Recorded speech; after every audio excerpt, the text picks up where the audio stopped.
प्रभुं प्राणनाथं विभुं विश्वनाथं जगन्नाथनाथं सदानन्दभाजम् भवद्भव्यभूतेश्वरं भूतनाथं शिवं शङ्करं शम्भुमीशानमीडे गणेरुण्डमालं तनौ सर्पजालं महाकालकालं गणेशादिपालम् जटाजूटगङ्गोत्तरं दैर्विशिष्यं शिवं शङ्करं शम्भुमीशानमीडे मुदामाकरं मण्डलं मण्डयन्तं महामण्डलं भस्मभूषाधरन्तम् अनादिं ह्यपारं महामोहमारं शिवं शङ्करं शम्भुमीशानमीडे वटाधो निवासं महाट्टाट्टहासं महापापनाशं सदा सुप्रकाशम्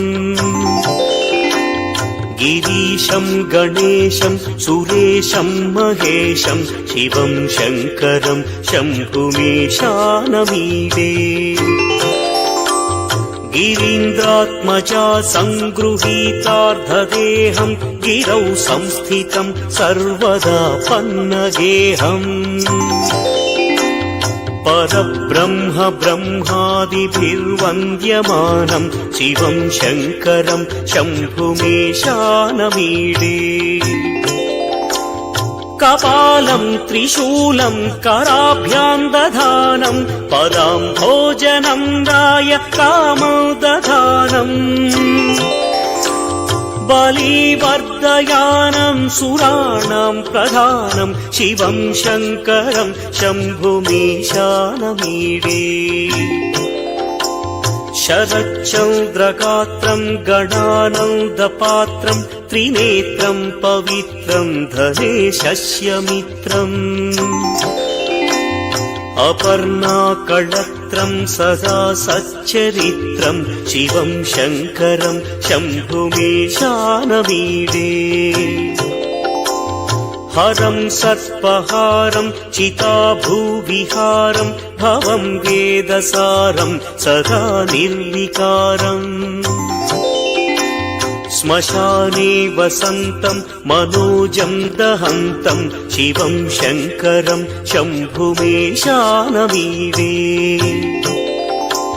स्वयं यः प्रभाते नरः शूलपाणे पठे स्तोत्ररत्नं त्रिह प्राप्य रत्नम् सुपुत्रं सुधान्यं सुमित्रं कळत्रं विचित्रैः समाराध्य मोक्षं प्रयाति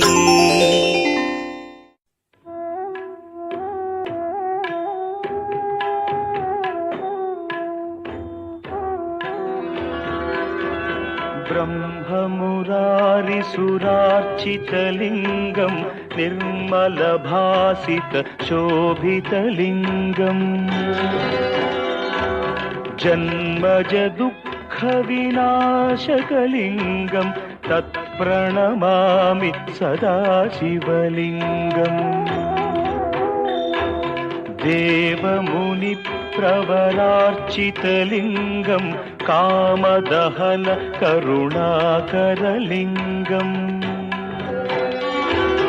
रावणदर्पविनाशकलिङ्गं तत्प्रणमामि सदा शिवलिङ्गम्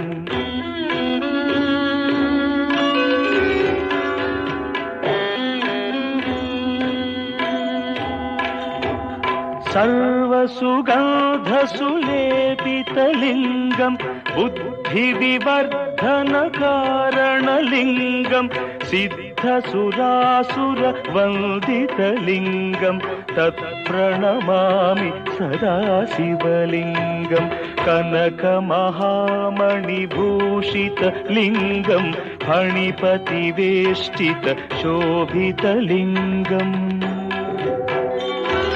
दक्षसुयज्ञविनाशनलिङ्गं तत् प्रणमामि सदा शिवलिङ्गम्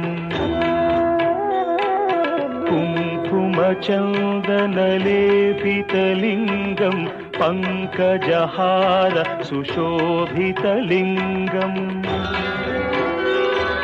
सञ्चितपापविनाशनलिङ्गं तत्प्रणमामि सदा शिवलिङ्गम्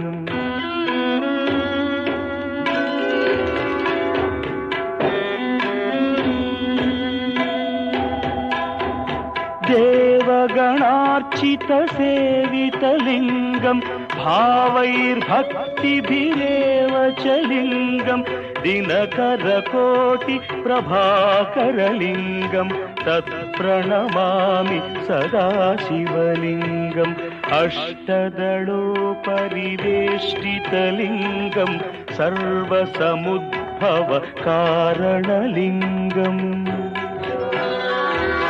अष्टदरिद्रविनाशनलिङ्गं तत्प्रणमामि सदा शिवलिङ्गम्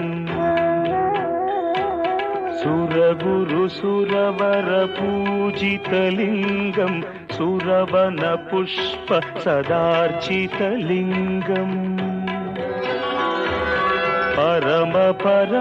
परमात्मकलिङ्गं तत्प्रणमामि सदा शिवलिङ्गम्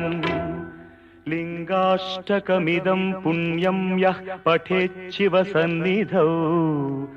शिवलोकमवाप्नोति शिवेन सह मोदते।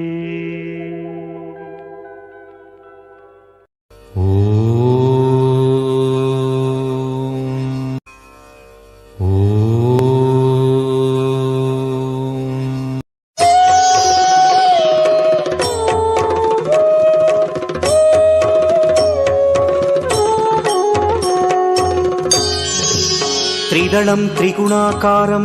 त्रिनेत्रं च त्रियायुधं त्रिजन्म पापसंहारम् एकबिल्वं शिवार्पणम् त्रिशाखैः बिल्वपत्रैश्च अच्छिद्रैः कोमलैः शुभैः तव पूजां करिष्यामि एकबिल्वं शिवार्पणम् कोटिकन्या महादानं तिलपर्वतकोटयः काञ्चनं शैलदानेन एकबिल्वं शिवार्पणम् काशीक्षेत्रनिवासं च कालभैरवदर्शनौ प्रयागे माधवं दृष्ट्वा एकबिल्वं शिवार्पणम् इन्दुवारे व्रतं स्थित्वा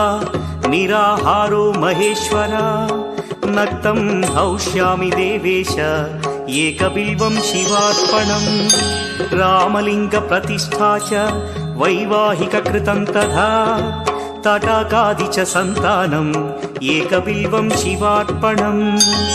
अखण्डबिल्वपत्रं च आयुतं शिवपूजनम् कृतं नाम सहस्रेण एकबिल्वं शिवार्पणम् उमया सह देवेश नन्दिवाहनमेव च भस्मलेपन सर्वाङ्गम् एकबिल्वं शिवार्पणम् सालग्रामेषु विप्राणां तटाकं दशकूपयो यज्ञकोटिसहस्रस्य एकबिल्वं शिवार्पणम् दन्तिकोटिसहस्रेषु अश्वमेधशतक्रतौ कोटिकन्या महादानम् एकबिल्वं शिवार्पणम् बिल्वानां दर्शनं पुण्यं स्पर्शनं पापनाशनम् अघोरपापसंहारम् एकबिल्वं शिवार्पणम् सहस्रवेदपाठेषु ब्रह्मस्थापनमुच्यते अनेकव्रतकोटीनाम् एकबिल्वं शिवार्पणम् अन्नदानसहस्रेषु सहस्रोपनयनं तथा अनेकजन्म